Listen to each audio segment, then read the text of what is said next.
সুপ্রিয়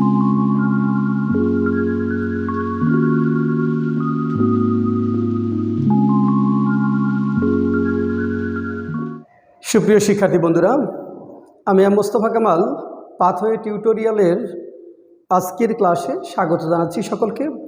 আমরা আজ আলোচনা করব অনেক গুরুত্বপূর্ণ একটি বিষয়, বিশেষ করে জিরান্ড অ্যান্ড পার্টিসিপলের যে কনফিউশনগুলো আছে সেগুলো দূর করব, অর্থাৎ জিরান্ড ভার্সেস পার্টিসিপল। জিরান্ড ভার্সেস পার্টিসিপল, কারণ আমরা জানি ভার্বের সঙ্গে আইএনজি যুক্ত ফর্ম জিরান্ডও হয়, আবার ভার্বের সঙ্গে আইএনজি যুক্ত ফর্ম পার্টিসিপলও হয়। তো কখন জিরান্ড হবে, কখন পার্টিসিপল হবে, এটা বিসিএস প্রিলিমিনারি পরীক্ষায় যেমন গুরুত্বপূর্ণ, বিসিএস রিটেন পরীক্ষায় ততটা গুরুত্বপূর্ণ। এছাড়া ব্যাংকের পরীক্ষা, বিজিএস পরীক্ষা বা যে কোনো জব এক্সামের জন্য এটি একটি গুরুত্বপূর্ণ বিষয়।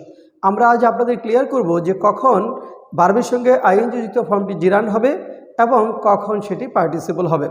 আমরা যদি দেখি জিরান্ড আমরা জানি যে ভার্বের সঙ্গে আইএনজি যুক্ত ফর্ম যখন নাউনের মতো অর্থ প্রকাশ করে তখন তাকে বলা হয় জিরান্ড। অর্থাৎ এখানে ভার্বের সঙ্গে আইএনজি যুক্ত ফর্ম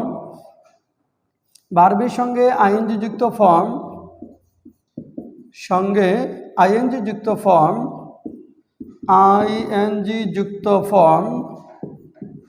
যুক্ত ফর্ম যখন নাউনের মতো অর্থ প্রকাশ করে, নাউন এর মতো অর্থ প্রকাশ করে তখন তাকে জিরান্ড বলে। ভার্বের সঙ্গে আইএনজি যুক্ত ফর্ম যখন নাউনের মতো অর্থ প্রকাশ করে সেটা হলো জিরান্ড।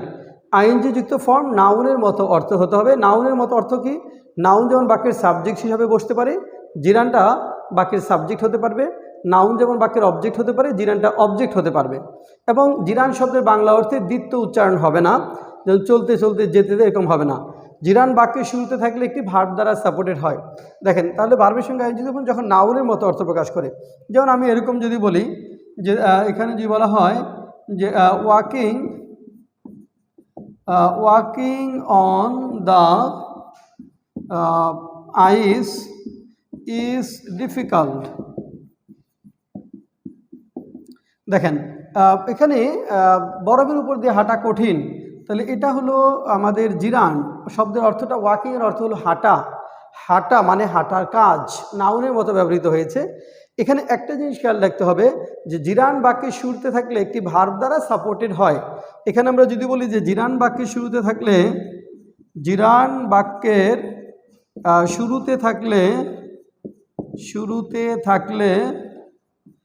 একটি ভার্ব দ্বারা সাপোর্টেড হয়, একটি ভার্ব দ্বারা সাপোর্টেড হয়।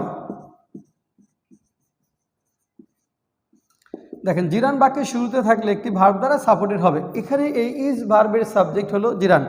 বাক্যের শুরুতে আছে, তাহলে walking is difficult, walking on the ice is difficult. Gerund বাক্যের শুরুতে থাকলে একটি ভার্ব দ্বারা সাপোর্টেড হয়। জিরান্ড বাক্যের শুরুতে থাকলে একটি ভার্ব দ্বারা সাপোর্টেড হয়, কিন্তু পার্টিসিপল কিন্তু বাক্যের শুরুতে থাকলে ভার্ব দ্বারা সাপোর্টেড হবে না। যেমন যদি আমরা পার্টিসিপলের ক্ষেত্রে বলি, দেখেন এখানে পার্টিসিপল যদি বলি, এটা হলো ভার্বের সঙ্গে আইএনজি যুক্ত ফর্ম যখন অ্যাডজেক্টিভের মতো অর্থ প্রকাশ করে। ভার্বের সঙ্গে আইএনজি যুক্ত ফর্ম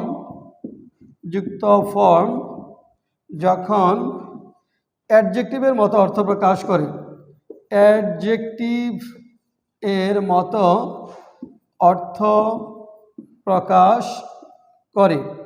অ্যাডজেক্টিভের মতো অর্থ মানে সাবজেক্ট কাজে রত বা অবস্থায় আছে নির্দেশ করবে, কাজে রত বা অবস্থায়। পার্টিসিপল শব্দের বাংলা অর্থের দ্বিত্ব উচ্চারণ হতে পারে। যেমন দেখেন, আমি যদি এরকম বলি ওয়াকিং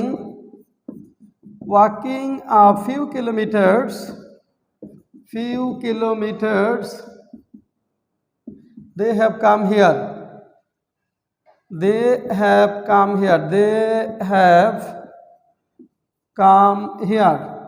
কয়েক কিলোমিটার হেঁটে হেঁটে তারা এখানে এসেছে। ওয়াকিং, দেখেন এটা হলো আমাদের participle. Walking a few kilometres, কয়েক কিলোমিটার হেঁটে হেঁটে, কি অবস্থায় এসেছে? হেঁটে হেঁটে, তাহলে অবস্থা নির্দেশ করছে। এবং আরেকটা বিষয় যে পার্টিসিপল বাক্যের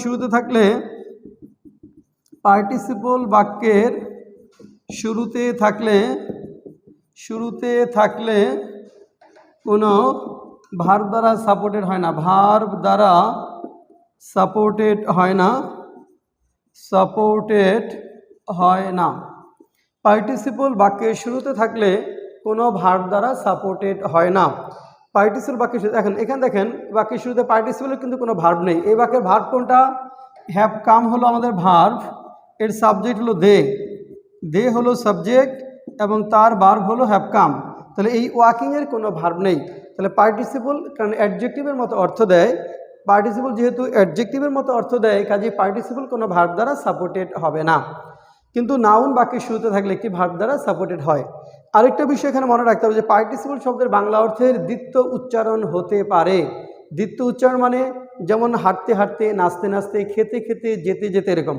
তাহলে একটা যদি বলি যে পার্টিসিপল শব্দের বাংলা অর্থের দ্বিত্ব উচ্চারণ হতে পারে, পার্টিসিপল শব্দের বাংলা অর্থের দ্বিত্ব উচ্চারণ হতে পারে। পার্টিসিপল শব্দের বাংলা অর্থের দ্বিত্ব উচ্চারণ হতে পারে, দ্বিত্ব উচ্চারণ হতে পারে। পার্টিসিপল শব্দের বাংলা অর্থের দ্বিত্ব উচ্চারণ, যেমন এখানে হাঁটতে হাঁটতে, এই বাক্য হলো হাঁটতে হাঁটতে, কয়েক কিলোমিটার হেঁটে হেঁটে তারা এখানে এসেছেন বা তাহারা এখানে এসেছেন, কয়েক কিলোমিটার হেঁটে হেঁটে তারা এখানে এসেছেন। এই যে হেঁটে হেঁটে বা হাঁটতে হাঁটতে, কাজে এটা দ্বিত্ব উচ্চারণ হচ্ছে। তাহলে পার্টিসিপল শব্দের বাংলা অর্থের দ্বিত্ব উচ্চারণ হতে পারে। যদি দ্বিত্ব উচ্চারণ না হয় সব সময় হবে না, কোনো কোনো ক্ষেত্রে পার্টিসিপল শব্দের বাংলা অর্থে দ্বিত্ব উচ্চারণ নাও হতে পারে, সেক্ষেত্রে অ্যাডজেক্টিভের মতো অর্থ দিবে। যেমন সেক্ষেত্রে আমরা যেটা দেখব যে সেক্ষেত্রে অ্যাডজেক্টিভের মতো অর্থ হবে। পার্টিসিপল বাক্যের শুরুতে থাকলে দ্বিত্ব উচ্চারণ যদি না হয় সেই ক্ষেত্রে আমাদের অ্যাডজেক্টিভের মতো অর্থ হবে। যেমন আমি যদি বলি, দেখেন যেমন উই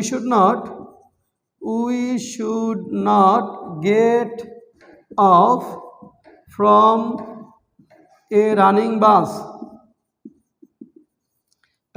বাস, আমাদের চলন্ত বাস থেকে নামা উচিত না। চলন্ত মানে এটা পার্টিসিপল, এটা অর্থ চলন্ত, বাসটি কি অবস্থায় আছে? চলন্ত অবস্থায়। বাসটি কি অবস্থায় আছে? চলন্ত অবস্থায়। তাহলে অবস্থা অর্থ নির্দেশ করতে পারে, সেই ক্ষেত্রে আমাদের কি হবে? এটা পার্টিসিপল হবে। অবস্থা অর্থ নির্দেশ করছে পার্টিসিপল। কিন্তু জিরান কখনোই কিন্তু অবস্থা অর্থ বা কাজেরত অবস্থায় নির্দেশ করবে না, কাজেরত অবস্থায়। যেন আরেকটা এক্সাম্পল দেখেন, আমি যদি বলি যে I so the farmer ploughing his land, আমি কৃষকটিকে তার জমি চাষ করতে দেখলাম। I saw the farmer ploughing his land, আমি কৃষকটিকে তার জমি চাষ করতে দেখলাম। এটা হলো পার্টিসিপল। জমি চাষ করতে কি অবস্থায় দেখলাম? জমি চাষ করতে। যদি বলি প্রশ্ন করি কি অবস্থায় দেখলাম,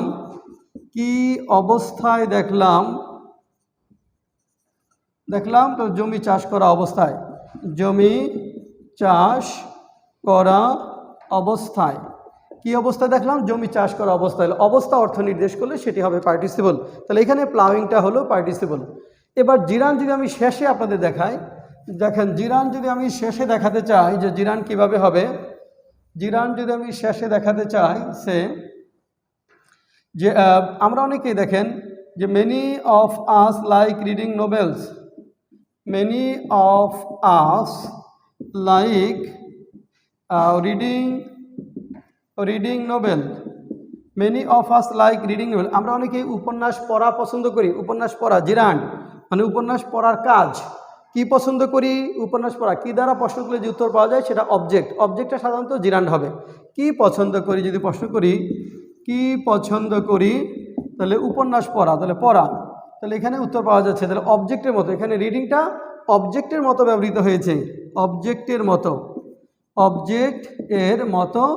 ব্যবহৃত হয়েছে।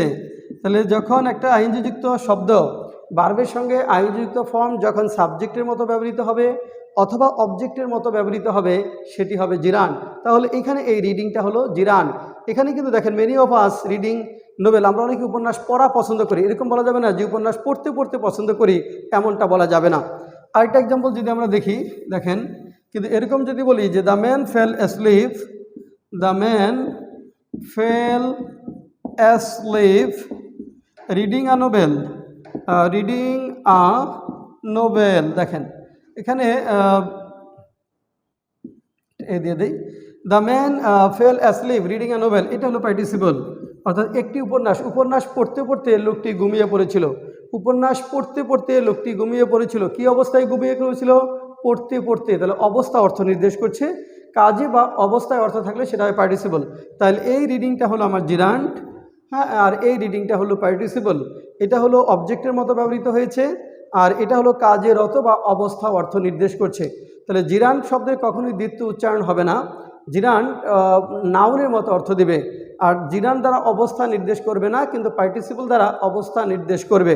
তাহলে এইভাবে মূলত আমাদের পার্টিসিপল এবং জিরান্ডের পার্থক্যটা অনেক চমৎকারভাবে বোঝা যাবে। আমরা এই লেসনটি আজকে আলোচনা করেছি, আপনাদের যে বইটি সেটি দেখাচ্ছে আমাদের বেসিক ইংলিশ, অর্থাৎ বেসিক ইংলিশ, এই বইয়ের পেজ 188 and 193, 188 এবং 193, এই দুইটা জায়গা থেকে আমরা মূলত এটা নিয়েছি, অর্থাৎ যে পার্টিসিপল এবং জিরান্ড। 188 আমি যদি আপনাদের দেখাই,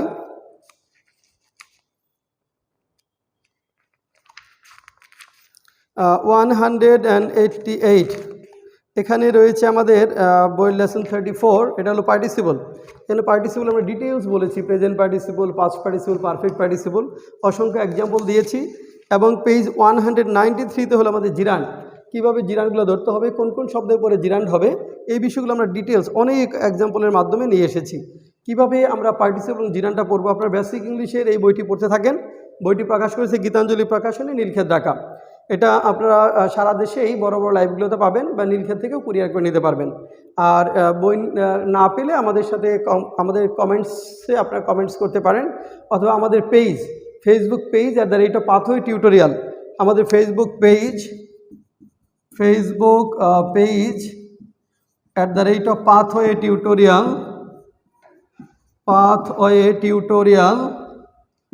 টিউটোরিয়াল, এই পেজে আপনারা কানেক্টেড থেকে এখানে আমরা ইনবক্স করতে পারবেন, অথবা আমরা নিয়মিত পিডিএফ ফাইল শেয়ার করি বিভিন্ন বিষয়ের উপর, সেই পিডিএফ ফাইলগুলো আপনারা উইথ ফ্রি অফ কস্টে সংগ্রহ করতে পারবেন। লেটেস্ট ইস্যুগুলোর উপর যে কোনো পিডিএফ পেতে আমাদের ফেসবুক পেজ @পাথওয়ে টিউটোরিয়ালের সঙ্গে যুক্ত থাকুন, এবং আমাদের ইউটিউব চ্যানেলের ভিডিওগুলো দেখতে থাকবেন এবং বইগুলো পড়তে থাকেন। আমি আশা করি যে আপনারা অবশ্যই আপনাদের যে কাঙ্ক্ষিত গন্তব্য সেখানে পৌঁছাবেন। তো আজকের মতো এ পর্যন্তই, আবারও নতুন ভিডিও নিয়ে আপনাদের সামনে হাজির হওয়ার প্রত্যাশা ব্যক্ত করে এখানেই শেষ করছি।